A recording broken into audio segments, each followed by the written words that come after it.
Bismillahirrahmanirrahim. Assalamualaikum warahmatullahi wabarakatuh. Waalaikumsalam warahmatullahi wabarakatuh. Puji syukur, alhamdulillah. Pada hari ini Bapak Ibu Guru sudah bisa berkumpul di ruangan kantor sekolah kita ini dalam rangka diseminasi inovasi pembelajaran melalui STEM dalam permainan galak oleh teman kita Yosi Surya Nasri. Kemudian tidak lupa kita hadiahkan salawat dan salam kepada Nabi besar kita, yaitu Nabi Muhammad Sallallahu Alaihi Wasallam, yang telah membawa kita dari alam kebodohan ke alam yang berilmu pengetahuan seperti yang kita rasakan pada saat ini. Yang terhormat Ibu Kepala Sekolah kita, Ibu Yulianti SPD. Kemudian yang terhormat narasumber kita, Ibu Yosi Surya Nasri SPD. Kemudian yang terhormat Bapak Ibu tenaga pendidik dan kependidikan SDN 05 Payakumbuh. Baiklah Bapak Ibu, untuk kelancaran acara kita pada hari ini, marilah kita awali dengan membaca basmalah. Untuk acara pertama, marilah kita minta sambutan dari Ibu Kepala Sekolah. Kepada Ibu kami persilakan.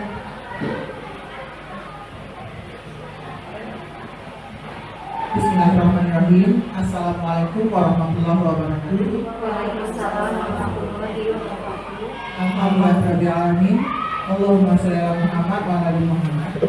Bersyukur kita kepada Allah dan bersalawat kepada Rasulullah Sallallahu Alaihi Wasallam. Bapak Ibu yang kita hormati, pada kesempatan ini kita melaksanakan kegiatan yang sangat bermanfaat sekali bagi kita. Mudah-mudahan kedepannya kita mengikuti dengan maksimal.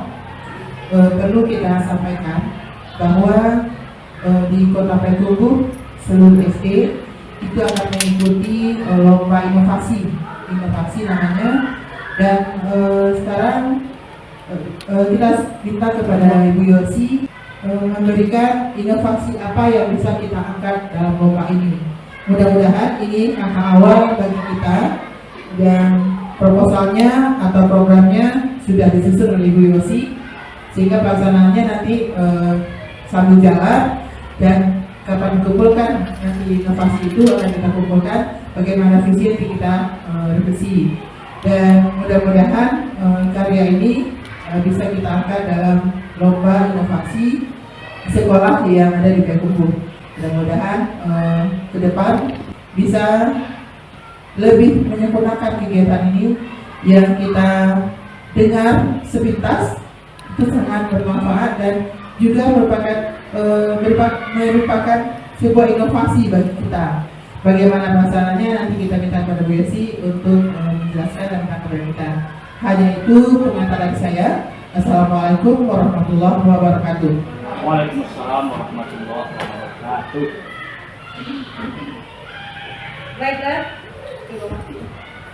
Baiklah, untuk berikutnya kita masuk aja ke acara inti kita, yaitu paparan dari Ibu Yosi Surya Nasri. Kepada Ibu Yosi kami persilakan. Baik, Assalamualaikum warahmatullahi wabarakatuh. Waalaikumsalam warahmatullahi wabarakatuh. Terima kasih kami ucapkan kepada Bapak Ibu yang berkenan hadir pada kegiatan siang ini dalam rangka pelaksanaan rencana tindak lanjut dari program PKGP-JOK, dan alhamdulillah ini juga mendapat support baik dari Ibu Kepala Sekolah dan juga terkait dari Dinas Pendidikan mengadakan program-program inovasi di sekolah. Mudah-mudahan kegiatan kita ini dapat menjadi salah satu kegiatan yang menjadi inovasi sekolah dan dicontoh juga hendaknya di sekolah lain. Kemudian tujuan dari program ini, kita di dalam PKGP-JOK itu diajarkan tentang sport education model. Nah, dan ini baru kami dengar ketika kami melakukan pelatihan ini. Nah, di sini benar-benar bagaimana proses pelaksanaan itu semuanya berdampak pada peserta didik, di mana peserta didik ini akan berperan dan melakukan segala sesuatu sesuai dengan kita hanya melihat fasilitasi, mereka lah yang akan mengatur, merancang semua kita sebagai guru nanti hanya sebagai fasilitatornya saja. Nah, identifikasi awal kenapa saya mengambil permainan galah. Sebelum kita masuk kegiatan di pagi hari, saya lihat anak-anak kita senang sekali bermain galah di halaman. Kalau bahasa kitanya main cakbur. Nah, pagi-pagi anak-anak sibuk main, jam istirahat main. Jadi pas kegiatan di Padang ada salah satu contoh ini. Jadi dari identifikasi sekolah, akhirnya saya memutuskan untuk mengangkat permainan ini dan telah mengkonsultasikannya dengan ibu kepala sekolah. Atas dukungan Bapak Ibu semua dan komunitas sekolah kita SD Negeri 05 Kota Bandung dapat menjadi gebrakan baru, sesuatu yang berbeda dan ini belum ada dilaksanakan di Kota Bandung, saya lihat. Mudah-mudahan nanti kita bisa ya Bu.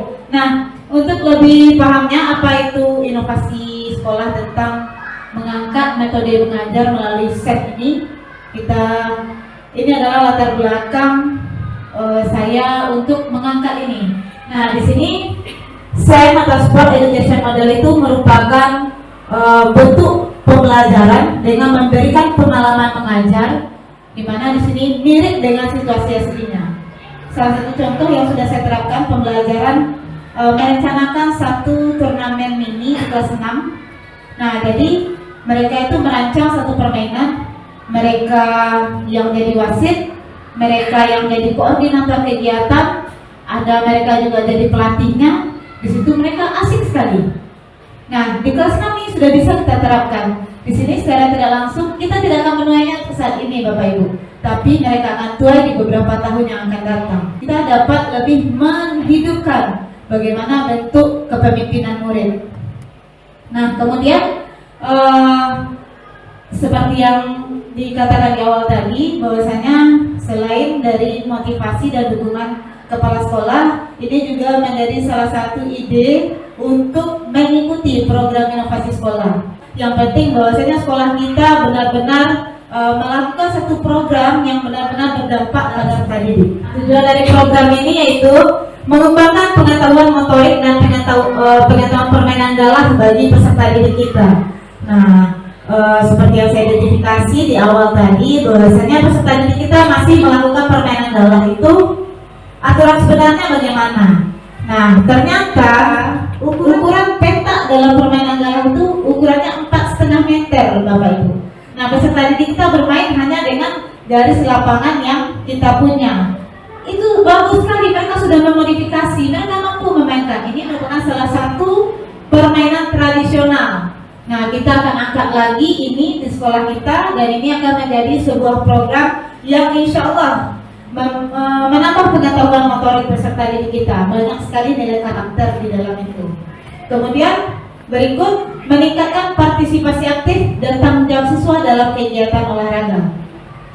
Dan yang ketiga, membangun keterampilan sosial seperti kerjasama, komunikasi, dan kepemimpinan. Nah, seperti yang saya jelaskan tadi, bahwasanya mereka akan bermain peran.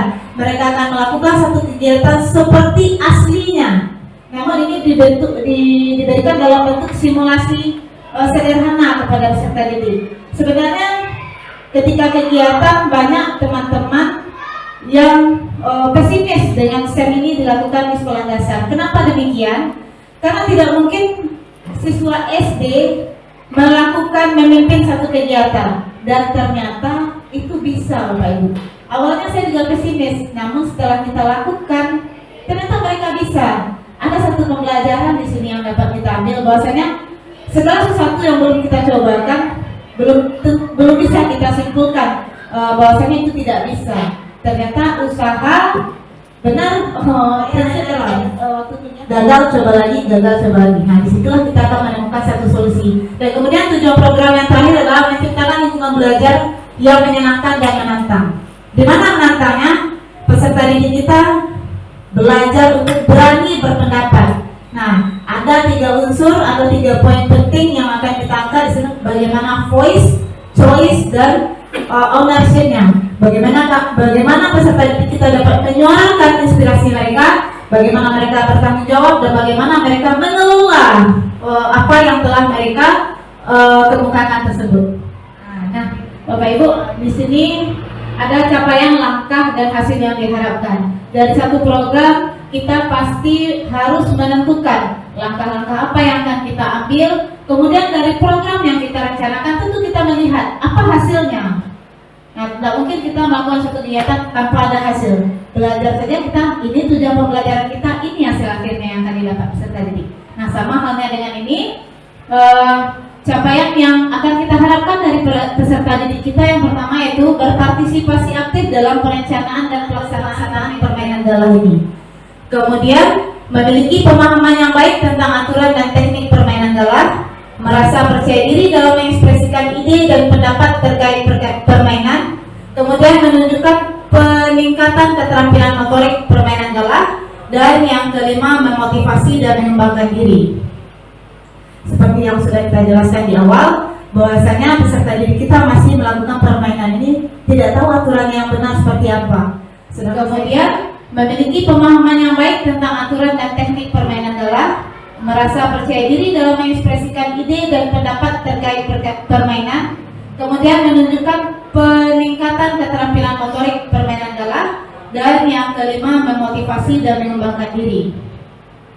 Seperti yang sudah kita jelaskan di awal, bahwasanya peserta didik kita masih melakukan permainan ini tidak tahu aturannya yang benar seperti apa. Kemudian dampak yang kita harapkan dari guru itu, kita menciptakan lingkungan belajar yang kondusif untuk perkembangan peserta didik.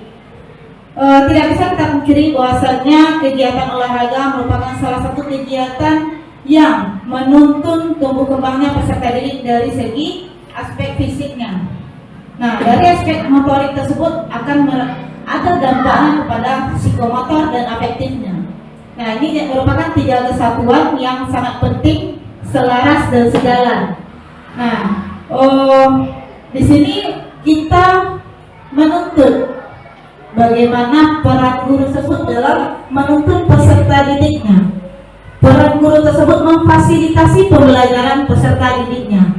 Nah, ini tergambar pada komponen yang kedua, yaitu memfasilitasi peserta didik mengambil keputusan dan bertanggung jawab atas pilihan mereka. Ketika mereka berperan menjadi seorang pelatih, mereka akan menentukan tim yang main yang mana, tim yang harus istirahat yang mana, strategi apa yang akan mereka gunakan. Dan kemarin ada sedikit cerita lucu, tapi buat saya itu menarik.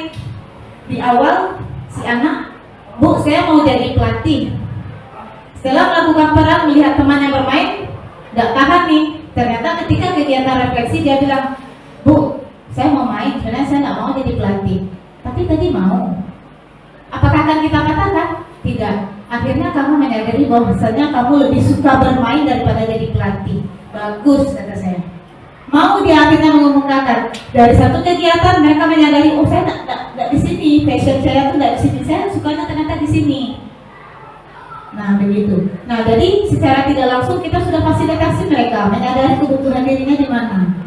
Kemudian yang ketiga, memberikan umpan balik yang konstruktif untuk meningkatkan kinerja peserta didik. Nah dari cara kita menanggapi pendapat peserta didik kita itu termasuk kepada umpan balik yang konstruktif. Kemudian untuk sekolah, ini untuk menumbuhkan kepemimpinan murid, program inovatif pengembangan murid, dan pemberdayaan komunitas belajar yang positif. Karena tidak mungkin satu program sekolah hanya akan berjalan karena keinginan satu orang guru. Namun dukungan dari seluruh stakeholder dan pihak-pihak sekolah, terutama ibu kepala sekolah, akan menjadikan kegiatan ini akan lancar ke depannya. Mudah-mudahan sukses. Nah, ini hasil yang kita harapkan. Yang pertama tadi meningkatkan keterlibatan peserta didik, meningkatkan keterampilan sosial, bagaimana mereka akan bersosialisasi, berkomunikasi dengan rekan sejawat, kemudian peningkatan kemandirian, terbentuknya lingkungan belajar yang positif, dan tercapainya tujuan pembelajaran. Nah, dalam struktur program dan mitra dalam satu komunitas itu ada 3 poin yang kami angkat. Di sini ada perencanaan, pelaksanaan, dan evaluasi. Nah, perencanaannya tadi adalah pelibatan peserta didik dalam merancang satu permainan, menentukan aturan, dan memilih peralatan yang direncanakan. Nah, itulah yang dikatakan tadi sport education. Mereka semuanya bersumber dari mereka. Kita hanya mengarahkan kemana lagi. Nah, yang penting kita punya satu poin hari ini. Silakan kamu jalankan. Tetap kita harus sesuai dengan materi yang akan kita berikan, karena kita punya program dan punya perencanaan. Nah, bagaimana prosesnya itu kita serahkan kepada peserta didik kita. Kemudian merancang susunan organisasi, membuat jadwal pelaksanaan yang jelas dan keterlibatan seluruh peserta didik. Kemudian pelaksanaan, melakukan pemanasan, ini satu hal yang penting sebelum melakukan kegiatan olahraga. Kemudian aturan permainannya lebih detail. Nah, ini akan kita sosialisasikan kepada yang menjadi struktur. Kita kan tadi membentuk satu struktur. Nah, nanti kita akan jelaskan kepada yang bagian seksi permainannya, nanti seksi wasit, apa saja bentuk-bentuk atau model-model dari yang harus mereka ketahui tentang permainan galah itu tersebut. Bagaimana aturan permainannya, ukuran lapangannya, bagaimana mereka nanti dapat melakukan technical meeting juga bersama peserta-peserta yang akan ikut, dan berapa jumlah anggota yang bisa diikuti dalam permainan galah tersebut. Kemudian fasilitasi peserta didik dalam melakukan permainan dengan memberikan dukungan dan bimbingan. Kemudian melakukan refleksi setiap permainan untuk mengevaluasi proses yang dicapai. Nah, di mana-mana di setiap satu kegiatan kita membutuhkan refleksi, di mana refleksi ini merupakan salah satu metode untuk menyadari kelebihan dan hal-hal yang harus kita tingkatkan dalam program tersebut, sehingga nanti program tersebut akan menjadi program yang sempurna dan berdampak pada peserta didik. Kemudian bentuk evaluasinya bisa kita ambil dari model observasi, wawancara, bisa juga dengan angket. Nah, ini kita butuhkan sebagai sumber data kita. Apakah efektif kita mengangkat permainan ini? Kemudian bagaimana kita mengidentifikasi kekuatan dan kelemahan dari program tersebut? Jika kelemahannya lebih banyak, apakah kita akan mempertahankan program ini ataukah kita akan memperbaikinya? Nah, dan yang terakhir, pada satu program kita pasti membutuhkan laporan dari kegiatan tersebut. Nah, kita lanjut. Ini adalah aset-aset pendukung. Ada aset manusia, aset politik, dan aset misi. Aset manusianya itu ada guru, ada komite, paguyuban kelas, peserta didik yang paling penting, dan seluruh stakeholder yang ada di sekolah dan komunitas sekolah. Kemudian aspek aset politiknya menjalin kerjasama dengan lingkungan sekitar seperti kelurahan dan dinas pendidikan, dan yang terakhir itu sasarannya K3S. Ya, bagaimana nanti setelah kita melakukan uji coba antar kelas, nanti kita akan coba kemarin sudah dibicarakan ke Ibu, kalau sukses antar kelas kita akan lakukan antar gugus di gugus 2. Sukses lagi di gugus 2, kita akan buat open turnamen di tingkat kecamatan Payakumbuh Timur saja. Mudah-mudahan ini sukses. Ada 3 tahapan yang akan kita lalui. Mudah-mudahan di tahapan awal ini membawa dampak yang bagus dan hasilnya juga maksimal hendaknya. Kemudian yang ketiga ada aset fisik. Nah, dari segi lapangan kita sudah mendukung sekali, bahwasanya kita sudah di beton semua. Kemudian nanti paling kita akan melakukan pengukuran buat line lapangannya. Mungkin ini bisa kita jadikan, kalau kemarin itu kami menjadikan lakban aja di lapangan itu. Jadi kita tidak perlu, kalau pakai cat itu kan lebih susah. Mudah-mudahan nanti sama lakban anak-anak kita bisa mengerjakan lapangan tersebut. Nah, penguatan dan kapasitasnya.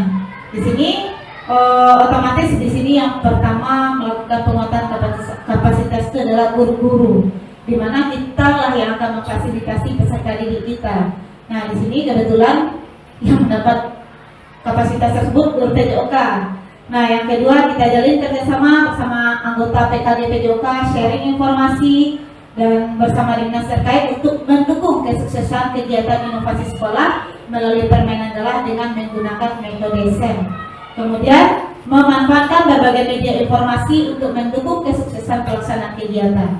Seperti kita memiliki semuanya media sosial, sekolah juga punya. Mudah-mudahan ini akan menjadi inovasi kita, menjadi salah satu media untuk promosi sekolah. Bahwasanya sekolah kita punya inovasi seperti ini. Nah, rencana evaluasi tujuannya adalah untuk mengukur keberhasilan dari program yang kita rencanakan ini. Nah, di sini ada 4 subjek. 4 subjek. Yang pertama itu adalah peserta didik, guru PJOK, orang tua, dan seluruh staf sekolah.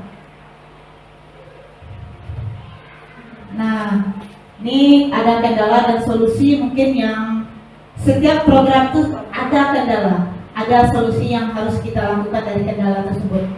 Nah, kalau kita identifikasi kendala yang pertama itu padatnya jadwal kegiatan sekolah kita. Kalau sudah dimulai dari bulan Juli ini, jadwal kita sampai di Desember itu sangat padat. Mulai dari kita persiapan kemarin mendadak kita kegiatan coding dan alhamdulillah juga itu sudah sukses.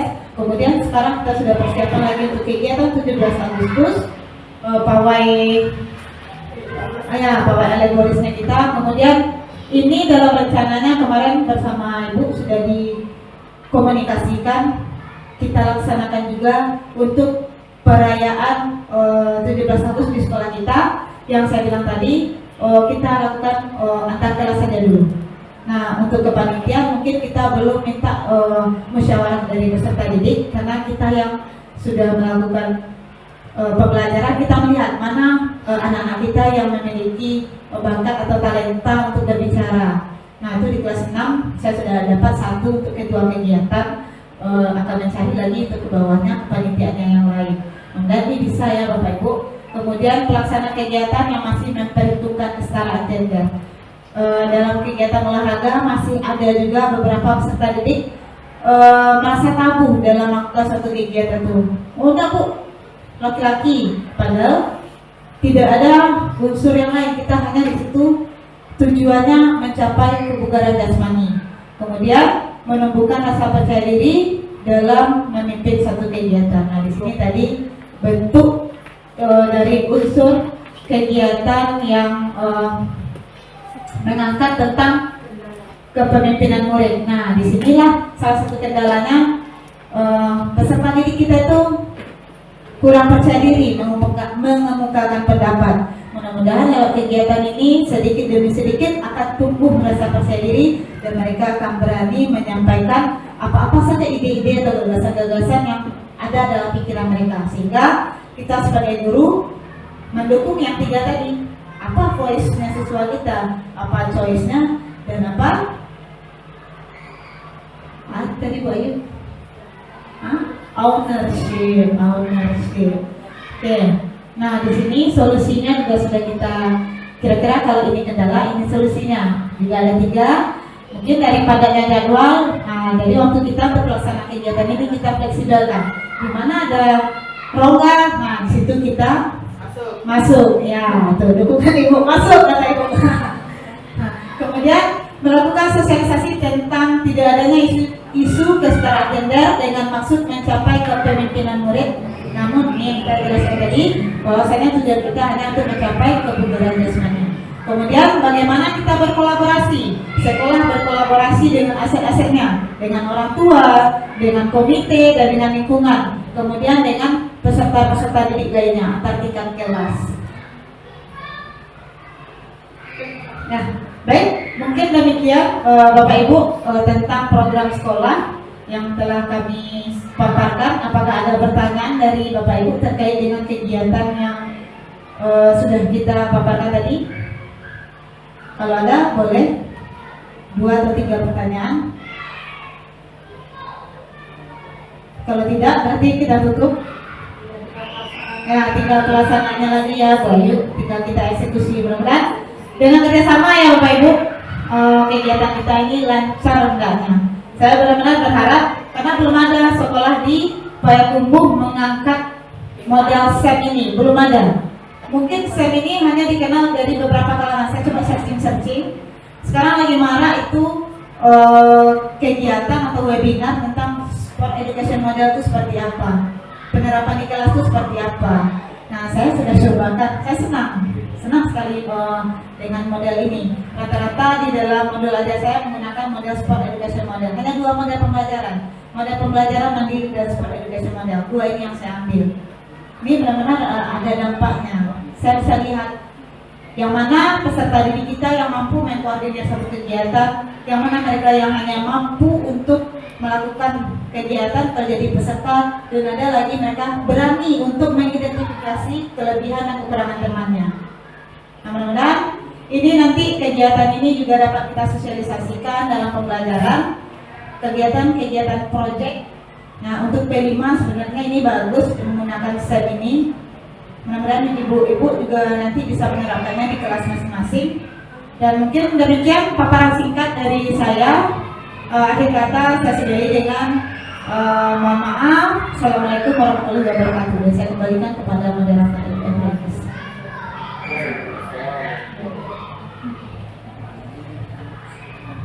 Baiklah, terima kasih Bu Yosi atas paparannya. Semoga apa yang sudah dipaparkan oleh teman kita tadi membawa efek baik kepada kita dan bisa kita terapkan di kelas kita masing-masing. Mungkin untuk STEM ini bisa juga untuk pelajaran lain ya, jadi tidak mesti untuk olahraga. Nah, mari kita nanti saling sharing ya, berbagi dan kita coba praktekkan dan kita dukung bersama apa yang sudah direncanakan oleh teman kita. Baik. Ayo memilih apa yang kau suka. Merdeka belajar wujud yang nyata. Raih mimpimu juga cita-cita. Generasi emas Indonesia. Profil pelajar Pancasila tanamkan di dalam dada. Profil pelajar Pancasila.